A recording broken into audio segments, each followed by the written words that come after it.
오늘은 복음서에 나타난 예수님의 치유 사역 18번째 중에서 10번째 시간으로 꼬부라진 여자를 고치심이라는 본문을 가지고 은혜를 나누는 시간을 갖도록 하겠습니다. 18개를 준비했는데요. 벌써 9개, 반이 지나고 드디어 그 반환점을 돌아서 10번째 말씀을 나누게 됐습니다. 주님의 은혜에 감사를 드리고 하나님께 영광을 돌립니다.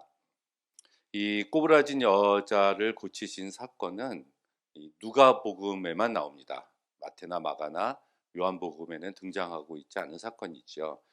누가복음 13장 10절에서 17절까지의 말씀인데, 오늘은 한번 이 말씀을 우리가 읽어보고 먼저 그리고 시작하도록 하겠습니다. 누가복음 13장 10절부터 17절 말씀입니다. 안식일에 한 회당에서 가르치실 때 18년 동안을 귀신 들려 앓으며 꼬부라져 조금도 펴지 못하는 한 여자가 있더라.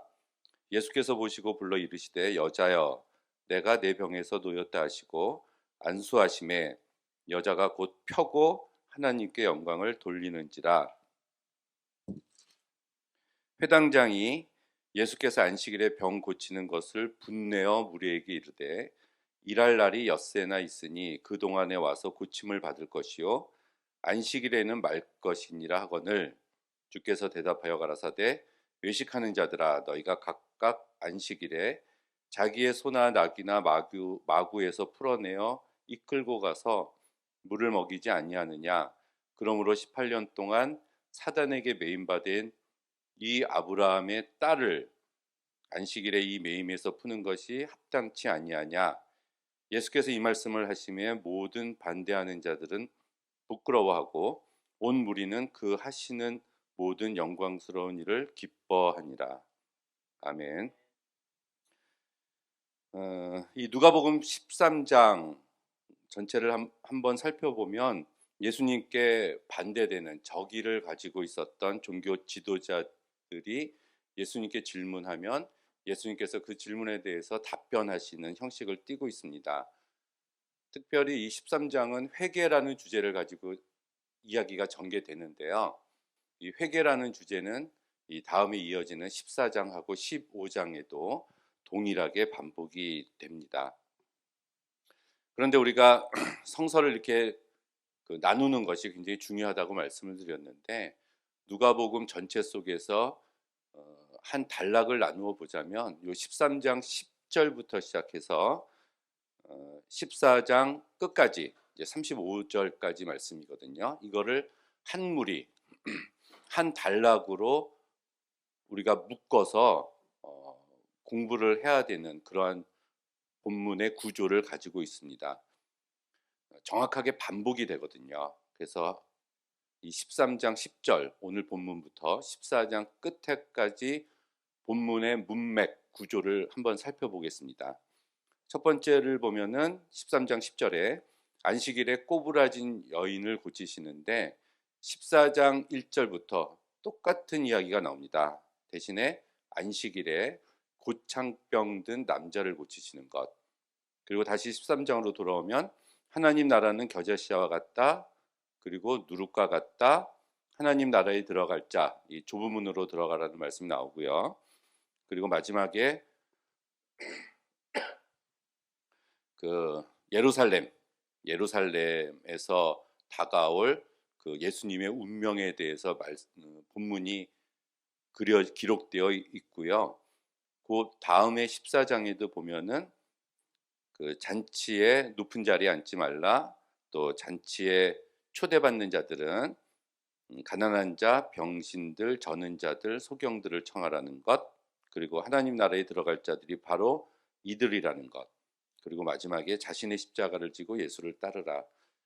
이게 이 잔치를 하나님의 나라라고 우리가 보면은 안식일에 꼬부라진 여자를 고치시고 나서 뒤이어서 나오는 하나님 나라에 대한 예수님의 교훈들, 14장에서도 예수께서 똑같이 안식일에 고창병 든 한 남자를 고치시고 난 다음에 하나님 나라의 잔치에 대해서, 그 잔치에 들어갈 자들은 어떠한 사람이다 라고 이야기를 하면서 이 13장과 14장의 이 두 부분을 우리는 같이 이렇게 한꺼번에 읽어야 되는 본문입니다. 그래서 이거를 반복해서 회개라는 주제로 예수께서 말씀을 하고 계세요. 이 중에서 우리가 13장만, 누가복음 13장만 조금 더 자세히 들여다보면은 총 5가지의 이야기가 나오는 것을 우리는 발견을 할 수가 있습니다. 첫 번째로 이제 유대인들, 갈릴리에 있었던 사람들이 이제 피살당하는 사건이 있었어요. 이것에 대해서 유대인들이 예수님께 질문을 하는 단락이 오늘 요 본문 앞에 나옵니다. 거기에 보면은 종교적인 질문과 함께 정치적인 함정이 깔린 이런 질문을 유대인들이 예수님께 하고 있어요. 유대인들이 죽었습니다. 갈릴리인들이 죽었어요. 로마인에 의해서 신전에서. 그래서 이 책임이 누구에게 있느냐라고 예수님께 질문을 한 겁니다.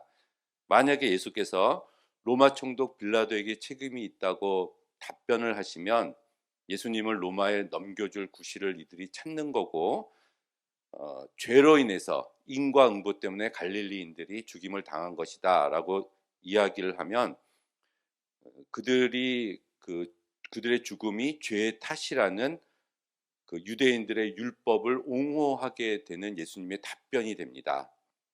이렇게 질문을 했을 때 이런 위기감이 고조되는 가운데 6절 이하에 예수께서는 직접적으로 답변을 하지 않고 회개에 초점을 돌리는 무화과 나무의 비유를 들어서 우회적인 방법으로 이 질문에 답변을 하십니다.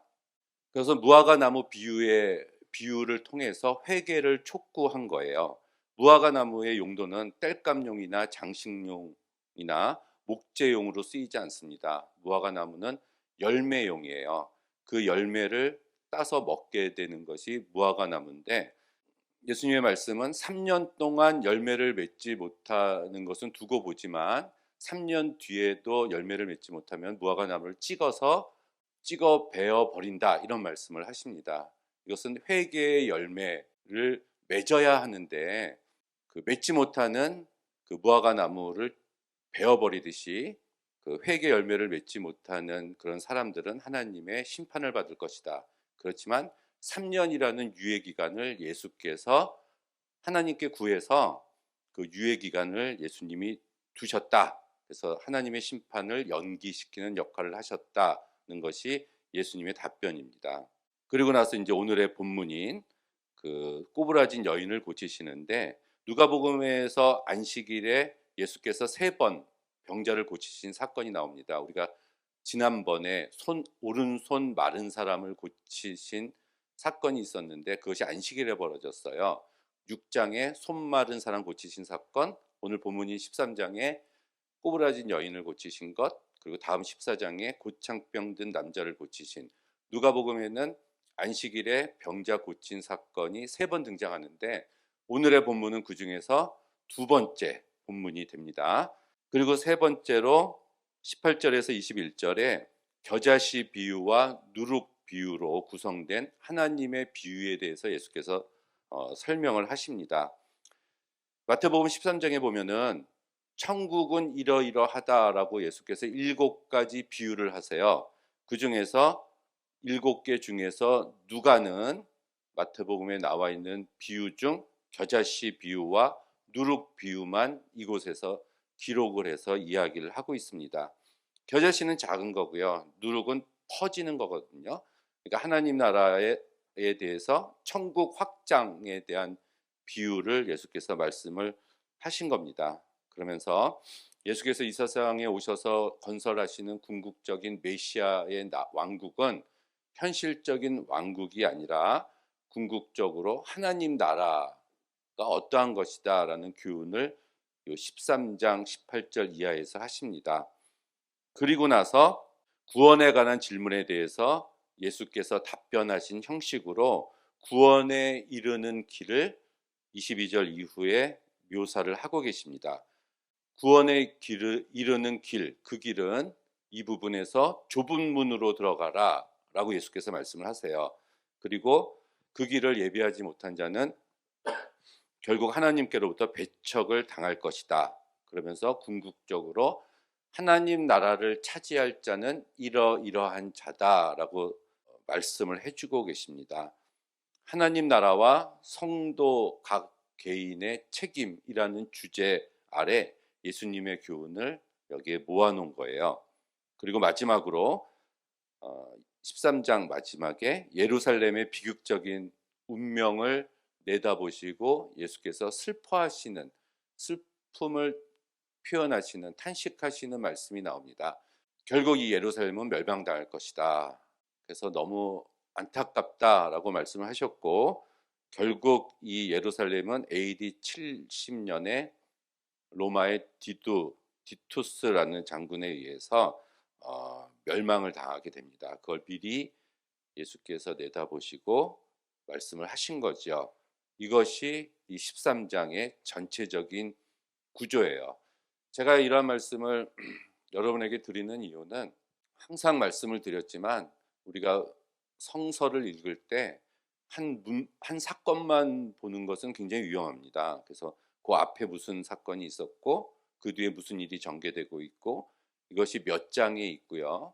그 장 앞장에는 무슨 이야기가 있고 그 뒷장에는 또 어떤 이야기가 쓰여져 있는지를 우리가 살펴보고 흐름 가운데 성서를 읽는 연습을 하는 것이 바람직한 우리 성서 읽기 방법이라고 생각을 합니다.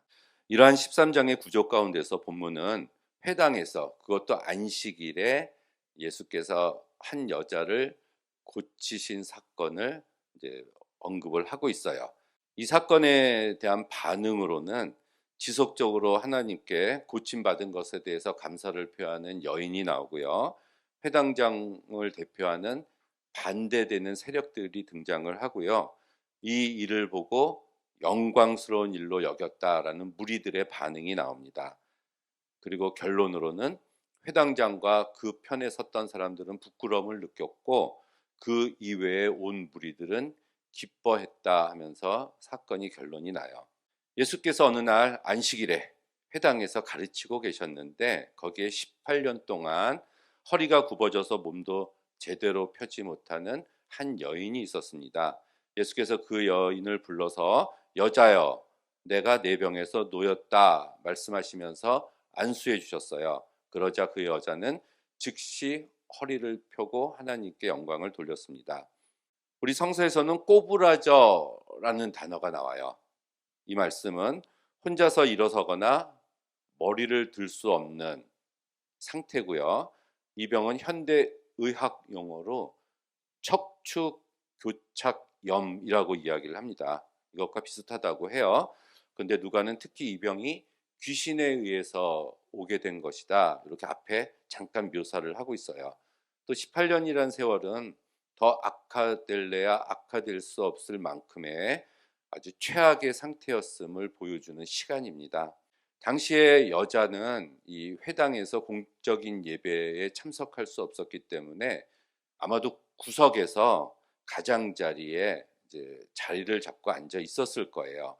그 때문에 이 여자가 직접 예수께 다가와서 병을 치유해 달라고 청하기는 어려운 상황이었습니다. 그렇지만 예수께서는 저 가장자리 저 구석에 거의 보이지 않게 구부러져서 앉아 있는 그 여자를 보시고 예수께서는 부르셨습니다.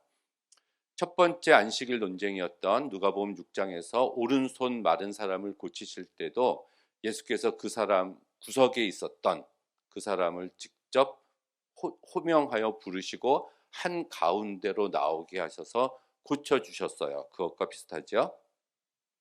예수께서 그 여자를 불렀을 때 이 여자는 부끄러워하지 않고 예수께 다가왔습니다. 주변의 눈초리를 신경 쓰지 않고 예수님의 부르심에 직접적으로 응답을 했어요. 이렇게 부르심에 순종하는 일은 먼저 무엇보다도 치유받기 위한 첫 번째 결정적인 자세라고 우리는 봐야 됩니다. 치유받은 그 여자는 큰 기쁨을 누렸습니다. 당연하죠. 18년 동안 병고에 시달리고 있었는데 그런 반면에 그 회당장으로 대표되는 종교 지도자들, 당시에 뭐 바리새인 유대인들은 안식일에 이 여자를 치료해 줘서 그 안식일의 계명을 범했다는 이유로 분개했다, 화를 냈다, 이렇게 이야기를 성서에 기록을 하고 있습니다. 그러면서 예수님이 안식일의 계명을 어겼다라고 소리를 지르는데, 예수님을 향해서 소리를 지르지 않고요, 주변에 앉아 있었던 그 예배에 참석했었던 무리들을 향해서 예수가 안식일이라는 계명을 어겼다, 이렇게 이야기를 합니다. 분내어 무리에게 이르되, 이렇게 14절에서 기록을 하고 있어요. 말하는 대상은 무리들로 자기 편이 되어 달라고 목청을 돋우고 있었다는 얘기입니다. 호응을 얻기 위한 이 회당장의 모습이었죠. 이렇게 예수께서는 안식일에 병자를 고쳐주신 이야기가 여러 번 나옵니다. 결국은 그 결과 안식일이라는 법을 어기게 된 거였어요. 그렇지만 예수께서는 그 안식이란 법을 무시해서 그 계명을 어긴 것이 아니라, 모두가 다 약자를 변호하거나 병자를 고쳐주다가 이 안식일 계명을 어긴 것이었어요. 무시해서 그런 것은 절대로 아닙니다. 아무리 엄격한 안식일 법이라고 해도 사실 이 유대인들도 지금 막 당장 죽어가는 사람을 살리는 것까지는 금하지 않았습니다. 예를 들면 어떤 사람이 그 집에 있었는데 그 집이 무너졌어요. 그때는 죽을 지경에 처했으니까 안식일이라도 그 사람을 이제 꺼내줘야 되는데, 만약에 그 사람이 죽은 것으로 판명이 되면은 그날 안식일에 그 사람의 시신을 꺼내지 않고 그 다음 날 꺼냈다고까지 할 정도였습니다. 이것은 안식일의 참된 의미가 아니죠. 그래서 예수께서는 15절 16절에 안식일의 참된 의미를 밝혀주는 질문으로 안식일은 창조가 완성된 날이다. 왜냐하면은 창세기 1장에 하나님께서 세상을 창조하시고 6일 동안 마지막 날 안식하셨다 했을 때, 그 7일째 되는 날은 창조가 완성되었다는 얘기예요. 그래서 안식일에는 창조의 완성이라는 요소가 포함되어 있습니다. 그래서 창조된 자들이 창조주 하나님께 감사하고 기뻐하는 날이 7일째 되는 안식일이었다는 얘기예요. 그래서 예수께서는 그렇게 완전하게 창조되었지만 타락한, 그래서 상처받은 흠이 있는 사람들을 다시 일으켜 세워서 온전한 창조의 형상으로 만들기 위해서, 예수께서 이 세상에 오셨다는 의도를 드러내기 위해서 안식일에, 창조가 완성된 날인 안식일에 사람을 고쳐주신 겁니다. 그래서 누군지 그리스도 안에 있으면 새로운 피조물이 되는 거죠. 그래서 요 말씀을 하십니다. 외식하는 자들아, 너희가 각각 안식일에 너희들의 소나 낙이나 마구에서 끌어내서 물을 먹이지 아니하느냐. 그러나 18년 동안 사단에게 매인받은 이 아브라함의 딸을 안식일에 내 힘에서 푸는 것이 합당치 아니하냐. 요 말씀을 예수께서 하신 겁니다. 요 예수님의 말씀을 조금 더 자세하게 들여다보면, 이 짐승과 이 여인, 아브라함의 딸이라고 얘기하고 있는 이 여인을 이렇게 비교해서 말씀하셨다는 사실을 우리는 찾아볼 수가 있습니다. 짐승한테 물을 먹이는 것과 이 여인의 병을 고치는 것, 물을 몇 시간 동안 먹지 못하는 것, 18년 동안 병고에 시달린 것, 또 외양간에서 풀려나는 것과 사단에게서 풀려나는 것, 이것을 비교하고 계신 거죠. 사실 유대인의 안식일 규정에도 이들은 짐승에게는 안식일에 밖으로 끌고 나가서 물을 먹일 수 있는 규정이 있었어요. 안식일에 여행 제한을 어기지 않는 한 가축에게 물을 먹일 수가 있었습니다. 사실 유대인들도 종파가 많았는데요, 종파마다 이 규정들이 약간 틀렸어요. 그 중에서 어떤 쿰란 종파는 안식일에 물을 먹일 때 1000규빗 이상은 못 간다. 요게 한 900m 정도 됩니다. 그러니까 900m 안쪽으로만 가서 물을 먹여라. 이렇게 이야기를 했는데, 아무튼 이것은 살펴보면 오히려 짐승들에게는 안식일 규정이 허락되었는데 오히려 사람에게는 굉장히 엄격하게 적용하고 있었다는 것을 이야기를 해주고 있습니다. 짐승한테도 그렇게 하는데 더 귀한 하나님의 창조물인 이 사람한테 그렇게 하는 것은 옳지 않다라고 말씀을 하신 거죠. 예수님은 이 점을 지적하시고 적대자들로 하여금 침묵하게 만드는 논리를 전개하셨던 겁니다. 이 여자에게 가해진 재앙은 이렇게 자유롭게 물에 접근할 수 있는 이 짐승의 비유를 하셨어요. 이 반대하는 자들은 이 여자를 짐승보다 못하게 취급을 했다는 얘기입니다. 그러면서 이 회당장은 이 똑같은 이야기를 되풀이해요. 이 꼬부라진 여인은 안식일이 지난 다음 날 고쳐줘도 되지 않습니까? 그러면서 당장 물을 먹지 않으면 쓰러지는 가축과는 틀립니다. 18년 동안 꼬부라져 있었는데 하루 더 꼬부라져 있는다고 뭐 별반 다를 것이 없지 않습니까? 라고 반박을 한 거예요. 이것에 대해서 예수님은 아주 신랄하게 그들을 비판하신 겁니다. 민중들의 어려운 처지는 아랑곳하지 않고 그들의 삶의 아픔과 고난에 대해서는 돌아보지도 않고 참여하지도 않고 그냥 그들이 정해놓은 율법, 그 법을 지키지 않았다는 이유만으로 이 사람들을 정죄하고 배관시하는 기득권, 그 당시 기득권의 종교 세력들에 대해서 예수께서는 아주 신랄하게 비판을 하고 계신 겁니다. 그들은 겉으로는 합법적이고 논리적인 사람들로 보이지만 그들의 마음속에는 병들고 소외된 사람들을 향한 일말의 애틋한 감정이라고는 손톱만큼도 없었던 위선자들이었어요.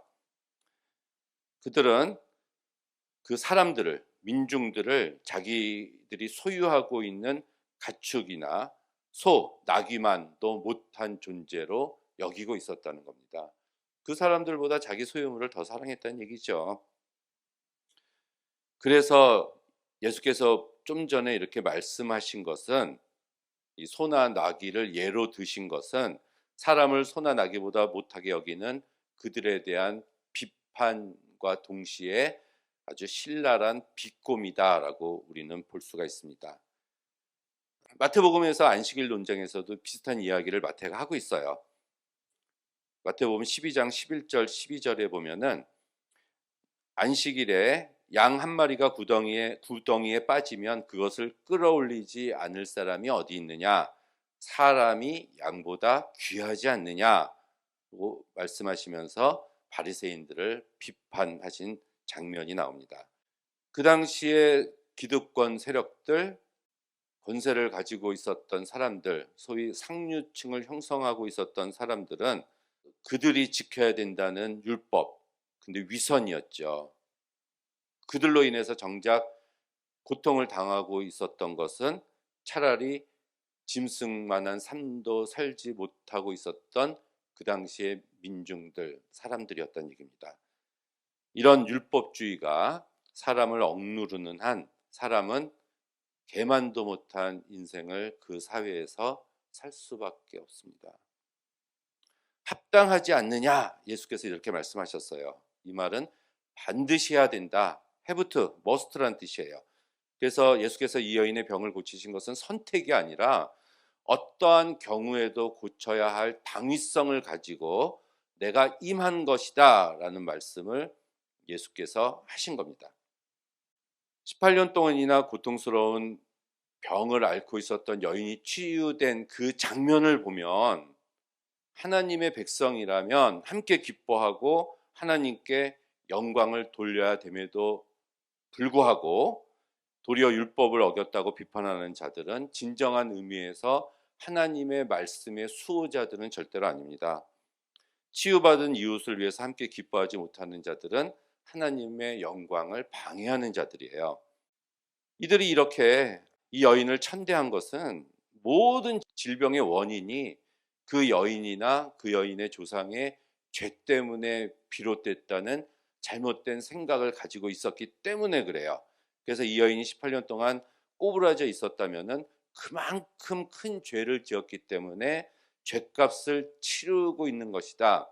그래서 짐승만도 못하는 대우를 받아도 당연하다고 생각을 하고 있었던 겁니다. 잘못된 율법주의 종교 해석이에요. 그렇게 생각하고 있었던 그들을 향해서 예수께서는 단호하게 아주 멋진 말씀을 하십니다. 그것은 이 여인을 향해서 아브라함의 딸아 이렇게 부르세요. 아브라함의 딸. 이것은 신구약 성서 전체를 아무리 뒤져봐도 유일하게 이곳에서만 등장하는 용어입니다. 아브라함의 자손이라는 의미와 같지요. 아브라함의 자손이라는 말은 유대인들에게 있어서 최고의 자긍심을 갖게 하는 호칭이에요. 들으면 굉장히 좋아하는 그런 말입니다. 근데 그것보다도 더 다정한 말이 딸이라는 얘기 아니에요? 그 여자를 향해서. 삭개오가 있었죠. 세리였다고 얘기합니다. 로마의 세리장이었어요.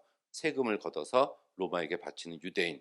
이런 사람을 유대인들은 자기들의 동족으로 여기지 않았어요. 로마의 앞잡이라고 생각했습니다. 그 사람이 삭개오였어요. 예수께서 삭개오와 내려오라 하고 그 집에 들어갔습니다. 식사 대접을 했고 삭개오가 예수님을 받아들였어요. 그렇죠? 내 소유의 절반을 팔아서 가난한 자들에게 나누어주고 내가 토색한 것이 있거든 4배를 쳐서 갚겠나이다. 파산하겠다는 얘기예요. 그러자 예수께서 오늘 이 집에 구원이 이르렀다 이렇게 말씀을 하시고 이 사람도 아브라함의 자손이다 이렇게 말씀을 하세요. 누가복음 19장 9절에 삭개오도 아브라함의 자손이다. 이 한마디로 삭개오는 치욕을 떨치고 로마의 앞잡이라는 불명예스러운 호칭에서 벗어나서 온전히 복권될 수 있었습니다. 이와 같은 의미에서 예수님은 이 여자를 아브라함의 딸이라고 부르고 있어요. 이름도 없네요. 그 이야기를 들은 이 여자는 평생에 단 한 번도 이렇게 따뜻한 이야기를 들어본 적이 없었을 겁니다. 등이 굽었다고 놀림을 받고 저 여자는 죄가 많은 여인이야 라는 지탄 속에서 18년을 살아왔을 겁니다. 나는 짐승만도 못한 존재야 라는 자괴감에 빠져서 죄책감 속에서 벌레만도 못한 존재라고 여기면서 살아왔을 겁니다. 그런 그녀를 향해서 예수께서는 아브라함의 자손이라고 확인시켜 주신 거예요. 아브라함의 자손이다라는 호칭도 영광스러운데 그것보다 더한 아브라함의 딸아.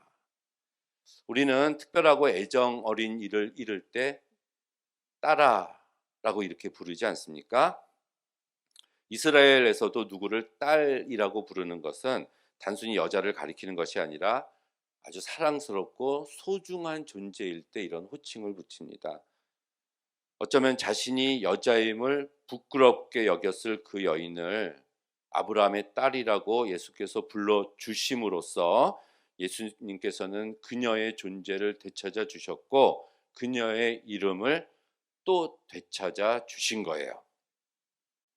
예수께서 그 여인을 아브라함의 딸이라고 부르기 전까지는 이름도 없이 늘 그 등이 굽은 여자, 죄 많은 여자, 귀신 들린 여자라는 이야기를 들으면서 이러한 호칭들이 그 여인의 이름을 대변하면서 살아온 인생이었을 겁니다. 그렇지만 이제 예수님을 만나서 자기의 이름을 찾게 된 거예요. 그렇다면 예수께서는 그 여자의 허리만 고쳐주신 것이 아니라 그 여인의 이름을 찾아줌으로써 완전히 해방시켜 주신 겁니다. 허리가 펴진 것이 병마로부터의 해방이라면 그 이름을 찾아준 것은 그를 죄인으로 정죄하고 억압하던 해당장을 비롯한 종교, 기득권의 종교 세력으로부터 해방시켜 주신 겁니다. 이 일을 하면서 예수께서는 이 여인을 고쳐주시면서 이 일이 합법적인지 논리적인지 명분이 있는지 이런 것은 한 번도 어, 따지지 않으셨습니다. 그냥 한 여자가, 한 여인이 이름도 없는 죄인이라고 멸시를 받으면서 18년 동안 짐승보다 못한 삶을 살고 있었던 현실 앞에서 예수께서는 달력이나 보면서 오늘은 안식일이니까 내일 그냥 고쳐주자라는 태도를 취하시지 않으셨습니다. 그것은 바리새인들의 삶의 방식이지 예수님의 삶의 방식은 절대로 아니었어요. 그런 식으로 그 여인의 병만 고쳐 주시려고 했다면 굳이 아브라함의 딸이라는 그 여인의 이름까지 찾아줄 필요도 당연히 없었을 겁니다. 그래서 그 여인의 병을 고쳐 주시는 것과 그 여인의 이름을 찾아주시는 것, 온전히 살아갈 수 있도록 그 사회의 구성원으로 되돌려 놓는 것은 별개의 일이 아니라 동시적으로 이루어질 일이었습니다. 그랬기 때문에 예수님은 아브라함의 딸인 이 여자가 18년 동안이나 사단에게 매여 있었으니까 안식일에라도 이 매임에서 풀어주어야 하지 않겠느냐라고 말씀하신 거예요. 그 병자가 매임에서 풀려나는 그 구원의 현실은 안식일이라도 절대로 멈춰져서는 안 된다는 말씀입니다. 어떤 규정보다, 원칙보다, 법보다 먼저 되어야 할 것은 사랑입니다. 불쌍히 여기는 마음이죠.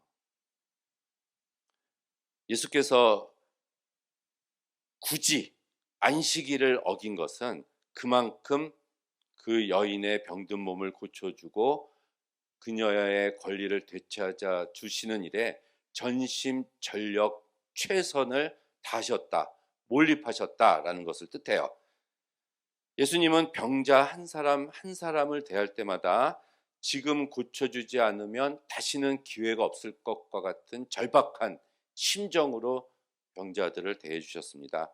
사랑으로 대해 주신 거지요. 그렇게 안식일과 평일의 구분 없이 매일 자기들을 찾아온 병자들을 고쳐주신 거예요. 법을 일부러 어기고 유대인들과 논쟁하기 위해서 안식일에만 병을 고쳐주신 건 아니었다는 말씀이죠. 예수님을 공격하기 위한 구실을 찾으려고 호시탐탐 지켜보면서 트집을 잡고 있었던 바리새파 사람들은 오직 다른 날에 예수께서 병자들을 고쳐주신 것은 고쳐주든 말든 관심도 없었고요. 안식일에 고쳐주셨다는 것에 트집을 잡고 문제를 삼은 겁니다. 그래서 안식일의 치유가 논쟁거리가 됐고 결국 이 이야기가 복음서에 기록이 돼서 누가가 이야기를 남긴 거예요. 여기서는 이제 여인을 고쳐주고 난 다음에 그 여인을 해방시키고 난 다음에 반대하는 자들이 본문에서는 부끄러워했다 이렇게 나옵니다. 그렇다고 항상 이들이 부끄러워한 것은 아니었어요. 그때 누가복음 6장에서 손 마른 사람을 고쳐주었을 때는 그 당시에 종교 지도자들은 예수님을 죽이려고 모의를 했습니다. 그렇기 때문에 이 안식일에 그 여인의 병을 고쳐준 것은 병자의 편에서 보면 해방이지만 예수님의 적대자들 편에서 보면 오히려 예수님을 더 공격할 구실을 만들어준 사건이었어요. 결국은 이 일 때문에 예수께서 십자가에 못 박히시게 된 겁니다.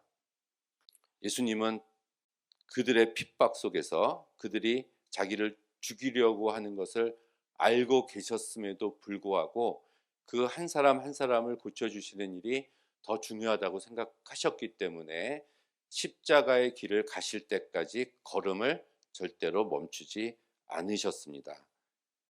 예수님께서는 생명을 마음껏 꽃피우지 못하고 신음하고 있는 모든 다른 사람들도 그들의 구속에서 풀려나게 하기 위해서 예수님은 자신의 생명을 걸고 주변의 모든 상황을 깨트리고 이 일에 임하신 거예요. 그래서 예수님에게 중요한 것은 율법의 테두리를 벗어나는 일이냐 아니냐가 아니라 지금 죽어가고 있는 생명을 내가 어떻게 살려야 되느냐 하는 것이 예수님의 관심이었습니다. 이 여인은 비참한 운명 때문에 삶이 피폐해진 사람을 사실은 대변합니다. 꼬부라진 채로는 하늘을 바라볼 수가 없는 삶이에요. 저희 교회에도 이렇게 허리가 굽은 할머니가 있습니다. 어렵게 사시는 분인데 걸어가실 때 거의 90도로 걸어가세요. 의자에 앉아야지만 정상적으로 앞을 바라보고 수가 있고 하늘도 바라볼 수가 있는데 그 할머니도 걸어가실 때 제가 이렇게 보면은 땅만 보고 걸어갑니다. 절대로 하늘을 쳐다볼 수 없는 사람이에요. 하늘을 제대로 바라보지 못하는 사람입니다. 그래서 예수께서는 육체적으로 반듯한 자세, 꼬부라짐이 없는 허리를 예수께서 요구하신 거예요. 이것은 더 나아가면 육체뿐만이 아니라 우리의 마음도 굽어 있거나 꼬부라져 있으면 안 된다고 우리가 적용해 볼 수 있겠죠. 그래서 몸의 올바른 자세뿐만이 아니라 우리 영혼의, 우리 마음의 올곧은 자세, 올바른 태도에까지 이르러야 된다는 얘기예요. 이 몸이 꼬부라지면은 마음도 위축될 수밖에 없습니다. 그래서 이 여인은 18년 동안 하늘은커녕 옆에도 제대로 쳐다보지 못하는 삶을 살았을 겁니다. 아래만 쳐다보고 살았을 거예요. 그런데 너무 불쌍하죠, 이 여인이. 하늘을 바라보지 못하고 땅만 쳐다보고 사는 삶, 이 삶이 너무나 비극적이고 안타까운데 더 안타까운 것은 이 세상의 어느 누구도 꼬부라진 채 땅만 쳐다보고 걷고 있는 이 여인의 얼굴을 어느 누구도 볼 수가 없다는 얘기예요. 다른 사람에게 나의 얼굴을 알릴 수가 없으니까 다른 사람도 이 여인을 알아볼 수가 없다는 얘기입니다. 이 여자의 얼굴을 그 누구도 바라볼 수 없었다는 얘기예요. 모두의 관심에서 멀어져 있었다는 얘기입니다. 아무도 관심 갖지 않았던 병든 여자, 알아채리지를 못해요. 그녀의 얼굴을 모르니까. 그래서 누구의 관심도 받지 못하고 사는 사람입니다. 우리 이거 굉장히 중요하잖아요. 나를 알아봐 달라는 욕구가, 관종이라고 하나요? 그런 게 있는데 이 여인은 한 개도 없었습니다. 1도 없었어요. 이 꼬부라진 여자는 허리가 굽어서 몸을 제대로 펴지 못하고 귀신 들려 앓으면서 고통의 나날을 보내면서 매우 고독하고 혼자 되었음을 절감하면서 살고 있었을 겁니다. 어느 누구의 관심도 끌지 못한 채 철저하게 소외된 삶을, 고독하고 외로운 삶을 살고 있었어요. 유대인들은 죄라고 생각했기 때문에 이 여자가 이런 고통을 받는 것이 죄의 결과라고 생각했기 때문에 도와주기는커녕 멸시했을 겁니다. 그렇기 때문에 18년 동안이나 참아왔는데, 아파왔는데 하루 이틀 더 참았다가 안식일이 지난 다음에 병을 고쳐주는 것이 옳다고 생각했었던 회당장은 종교의 이름으로 인간의 존엄성을 철저하게 짓밟는 아주 나쁜 사람이에요. 하나님의 사랑이라고는 1도 없는 사람입니다. 사마리아인의 비유, 유명한 누가복음 10장에 나오는 비유가 있죠. 어떤 강도 만난 사람이 있었고 제사장이 지나가다가 그냥 가고 레위인이 지나가다가 도와주지 않고 그냥 갑니다. 물론 이 이야기의 초점은 누가 나의 이웃이냐, 주제였지만 동시에 거기에 등장하는 제사장과 레위인에 대한 메시지도 우리가 찾아볼 수가 있어요. 종교 지도자들이었습니다. 그들이 왜 도와주지 않고 갔을까요? 아마도 이들은 예배를 인도해야 하거나 기도 시간이 되어서 급히 회당이나 성전으로 향하고 있었기 때문에, 바빴기 때문에 이 강도 만난 자를 도와주지 않았을 거예요. 그리고 나서 가서 자기에게 맡겨진 그 예배 순서를 철저하게 지키는 사람이었고, 예배에 참석해서 그 예배를 하나님께 드렸을 겁니다. 하나님이 그 예배를 받으셨을까요? 강도 만난 자가 어려워서 거반 죽게 되었는데 그를 내버려 두고 성전이나 회당에 가서 드려진 예배, 하나님께서는 연락하지 않으셨을 겁니다. 예수님은 생명을 살리는 일을 위해서, 진정으로 사랑하는 삶을 위해서 목숨을 걸고 기존의 틀을 깨신 분이십니다. 지금 억압당하고 지금 당장 병마에서 풀려나는 일이라면 안식일에라도 해야 한다고 하면서 그 일을 몸소 실천하신 분이에요. 생명을 위해서, 사람들이 매임에서 풀려나게 하는 일을 위해서 예수님처럼 목숨을 걸고 싸우는 일이 우리들에게 결코 쉬운 일은 아닙니다.